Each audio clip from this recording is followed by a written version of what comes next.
Hello everyone. In this video I will discuss one of the film called Last Sentinel 2023, and never forget that I always pray for you and your family to be happy and healthy always. In the midst of the ocean, between two warring continents, stands a military outpost. This post was established to ensure that neither side crosses the border. That night, a massive storm was about to hit the border military post. Hendrik, the leader, ordered his subordinates, including Baines, to secure the generator. Hendrik also instructed Sully and Cassie to secure the lifeboat and the catch of fish. At that moment, enormous waves were about to crash upon them. Luckily, Baines managed to secure the generator. However, Sully and Cassie failed to secure the catch of fish, but found shelter in a safe place. Today turned into tomorrow, and it was the year 2063. It had already been 3 months since they were supposed to switch guard duties with the next team, but the relief team hadn't arrived. They were concerned about their food supplies and the dwindling generator fuel. Even Baines complained about having to eat canned food that tasted disgusting. He scolded Sully and Cassie for failing to secure the catch during the storm the night before. Baines predicted that unless the relief team arrived soon, they would all die. As a technician at the military outpost, he pointed out that systems like the seawater filtration unit and the generator were malfunctioning. Hendrik asked Baines to stop complaining and fix the systems as best he could.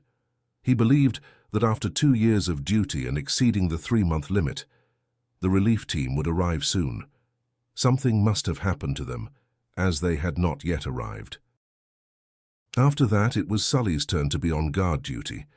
He recorded information from the headquarters using a telegraph, which was a one-way communication device. They could only receive information and couldn't report the conditions at the military outpost to the central command. The conditions in the middle of the ocean made it impossible for two-way radio signals or communication devices to reach them. Then Sully went outside to monitor the surroundings. He spotted something and reported it to Sergeant Hendrik. Hendrik ordered Cassie to check the radar, and indeed a ship was detected. Sully felt relieved, thinking that the relief team had finally arrived. However, Hendrik was not as optimistic. He ordered Sully and Baines to prepare weapons, suspecting that it might be an enemy vessel approaching. As the ship drew nearer, Cassie attempted to contact them via radio, but received no response. Eventually, Hendrik instructed Sully to board the lifeboat and approach the approaching ship. As Sully approached the ship, he was puzzled because it appeared to be deserted. Carefully, he checked every part of the ship, entered it, and found that the ship seemed intentionally abandoned and had been adrift in the sea for a long time. He even discovered a significant amount of food supplies. Meanwhile, back at the outpost, because Sully had not left the ship and hadn't reported his situation through the radio, Hendrik realized that something had happened to Sully. He asked for a key held by Cassie and intended to attack the ship. Just moments before launching the attack, Hendrik contacted Sully saying, "Sully, your response is crucial. We are about to launch an attack." Sully, who was relaxing and eating at that moment, immediately panicked and responded on the radio. He informed them that the ship was safe and everyone was relieved. Hendrik asked Sully to tow the ship back to the military outpost. They were puzzled about what had happened to the ship. It was carrying 2 years' worth of survival supplies, and it suddenly floated in the middle of the sea without any crew on board. Sully was certain that something had happened to them. Baines also agreed with him, and Sully intended to conduct a thorough investigation of the ship to find answers. Sully discussed the ship's condition with Baines, who believed that the ship could possibly be repaired, which meant they could leave the outpost and return home. Hendrik went to the ship and recorded its last known coordinates. He manually marked these coordinates on a map and drew lines from one point to another to trace the ship's route. Sully immediately woke up Cassie, who was sleeping, to deliver the news. With another storm likely to occur within the next 2 weeks, they had to leave soon. Sully tried to convince Cassie that the two of them could start a new life on land and build a happy family. They needed to convince Hendrik to leave, but Cassie was doubtful. Hendrik was extremely responsible and would not abandon the outpost or allow his subordinates to leave. The next day, Sully and Baines repaired the ship's engine and they were overjoyed when the ship's engine successfully started. They planned to leave the dull life at the military outpost and return to the mainland. Baines and Sully were about to inform Hendrik about their plan to leave with the repaired ship. When they went to meet him, Hendrik was already waiting in front of the ship. Without hesitation, Hendrik ordered them to dismantle the ship's electrical engine and all its systems, which would be utilized at the military outpost. Sully and Baines refused this order, but Cassie did not. She disagreed with Sully's plan, and Hendrik threatened to kill them if they disobeyed his orders. Inside, Sully and Baines contemplated a coup to confront Hendrik because they had to leave before the storm arrived. If the storm hit before they left, the ship would be destroyed. Cassie then convinced Hendrik about the plan to leave the outpost. Hendrik eventually softened his stance. He met with Sully and Baines and explained that the guard post couldn't be left empty. 2 people had to stay, while 2 others went to the central headquarters to report their situation. Hendrik and Cassie would remain on guard, while Sully and Baines would go to headquarters. Sully initially agreed with Hendrik's idea, but he became hesitant because his significant other, Cassie, was going ashore. He tried to persuade Cassie about the beautiful life they could have on land, even saying he wouldn't go if Cassie didn't. To his surprise, Cassie replied that Sully meant nothing to her, and he didn't need to act like a martyr. For Cassie, Sully was just a way to satisfy her basic human needs during their time at the outpost. She asked Sully to pack his things and leave her room, leaving Sully disappointment. In the meantime, Hendrik continued his investigation into what happened with the replacement team's ship. He intended to discuss this with Cassie, but for some reason he decided not to. A few moments later, an emergency siren sounded, and the radar indicated an object approaching the military outpost. Hendrik ordered Sully and Baines to be on alert to shoot, as it was a ship. Sully suggested that they should try talking to the ship before opening fire, suggesting that they might be friends. However, Hendrik disagreed this time. At that moment, Cassie lost radio contact with the ship. Sully then realized that it was their ship. It turned out that Hendrik intentionally released the ship. Sully and Baines immediately refused Hendrik's order. They wouldn't shoot at the ship they planned to use to get home. Hendrik pointed his weapon at them and shot Baines in the ear. Before Hendrik acted decisively, Sully finally shot and destroyed the ship. After the ship was destroyed, they were all overwhelmed with emotions. Cassie struck Hendrik until he lost consciousness. Sully and Cassie locked the unconscious Hendrik in a room. Cassie also managed to take the key to the missile launcher. Then the emotionally charged Baines attempted to kill Hendrik, but luckily the attempt was thwarted. Each of them felt a deep sense of sadness as they realized there was no way for them to get back home. Baines clung to a doll that symbolized his child, as his wife was pregnant when he left for his assignment here. Cassie just looked at the photo of her family, and Sully let go of his dreams of a happy life with Cassie on the mainland. Sully then gave Hendrik some food and asked him why he suddenly betrayed the agreement that had been made.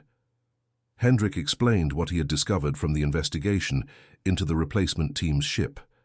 He found that the ship had been heading toward them 3 months ago, and just as they were about to arrive, it suddenly changed course away from the military outpost. After moving away from the outpost, it stopped and just floated there. From this incident, 2 questions arose. First, why did none of them know about this event? And second, why did the ship change its route, especially when the replacement team's ship should have simply followed the signal transmitter at the military outpost? Hendrik was convinced that there was a traitor among them and asked Sully to remove this person. Sully was entirely skeptical, believing that this was just another ploy by Hendrik. On the night before bedtime, Cassie shared her family story with Sully. She showed a photo of her parents, her older sibling, and herself as a child. A year after the photo was taken, Cassie was sent to school in another area. It was during this time that an enemy attack took place, resulting in the death of her entire family. In short, when Sully awoke in the middle of the night, he remembered Hendrik's words. He intended to find something that would prove whether Cassie or Baines was a traitor. Meanwhile, Cassie, who had awakened from her watch duty, was startled when Baines, who was intoxicated, attempted to harm her. Cassie was unaware that the missile launch key was in Bain's possession. Subsequently, Cassie reported to Sully what had just occurred. It was only then that Cassie realized the missile launch key was in Bain's possession. They panicked and rushed to the base because the intoxicated Baines was likely attempting to use the missile launcher for a suicide attempt, which could destroy everything at the military outpost. In their pursuit of destruction at the military outpost, Sully persuaded Baines not to activate the missile destruction code for suicide. He reassured Baines that he could still meet his newly born child. Fortunately, Baines cancelled his rash action because he himself had forgotten the missile activation code. Afterward, Baines informed them that Hendrik had taken his own life. Indeed, there was an open window indicating that Hendrik had taken a suicidal leap into the sea. Following Hendrik's departure, Sully was determined to seek the truth and discovered a letter belonging to Hendrik. In the letter, it was stated that if he requested an extension of his assignment, it meant Hendrik had served at the military outpost longer than all of them. Sully then examined the investigation conducted by Hendrik, and it confirmed that Hendrik had not lied about the tragedy that had befallen the replacement team. Sully and Cassie then went outside. They were observing and saw a storm approaching, along with a pile of trash in the distance. That's why Cassie decided to go towards the trash heap and collect whatever useful items he could, accompanied by Baines. As Cassie and Baines went towards the trash heap, Sully prepared the base to face the storm, securing the fish they had caught. To his surprise, he discovered Hendrik, lifeless with a gunshot wound to the head. This indicated that Hendrik hadn't committed suicide. He had been killed, and either Cassie or Baines were responsible. Sully became highly suspicious of Baines and decided to read Baines' psychiatric file. The file revealed that Baines was an addict. Additionally, Hendrik's investigation confirmed that someone had steered the ship away from the military outpost. Sully checked the signal transmitter device and found that it could be detached and reattached. Then a scene from the past is seen, where a terrible tragedy occurred to the replacement team. At that time, someone from the military post left with a signal transmitter. The foggy weather on that day made the replacement team only able to follow the signal transmitter to reach the military post. All the replacement teams were confused when the signal led to someone from the military post who was using a boat. That person suddenly shot and killed all the members of the replacement team, and it turned out to be Cassie. Returning to the present, Sully then checked the duty schedule when the replacement team's ship arrived, and it turned out that Cassie was on duty. Cassie was a traitor among them. Cassie returned to the post in a panicked state and informed Sully that Baines had drowned himself in the garbage pile. Sully calmed Cassie down, and they slept together. The next morning, Cassie woke up and saw that Sully was already awake. Cassie searched around and was surprised when her lies were exposed through the radio. Sully informed Cassie that she was responsible for what happened to the replacement team, Hendrik and Baines. Cassie did it to avenge her family, who were killed by the enemy soldiers. Her intention to become a soldier guarding this border military post was not to maintain peace between the two sides, but to seek revenge against the enemy. Cassie would kill soldiers who were not from her side. At that moment, Cassie realized that Sully was now activating the suicide missile. It was too late. They were all going to die, but when the self-destruct missile activation process reached 100%, nothing happened. It turned out that Baines had modified the suicide missile to not explode. In the end of the film, we are shown Sully sitting together with Cassie. Cassie truly loves Sully. That's why she didn't kill him. While Sully, who actually loves Cassie, is helpless against all the betrayals Cassie has done. Perhaps Sully has forgiven all the betrayals committed by Cassie, and they will guard that military post, no matter which side they come from, forever. And that's it for the story series of this film. Thank you for watching. Don't forget to support this channel by subscribe, like and share. See you in the next video. Goodbye.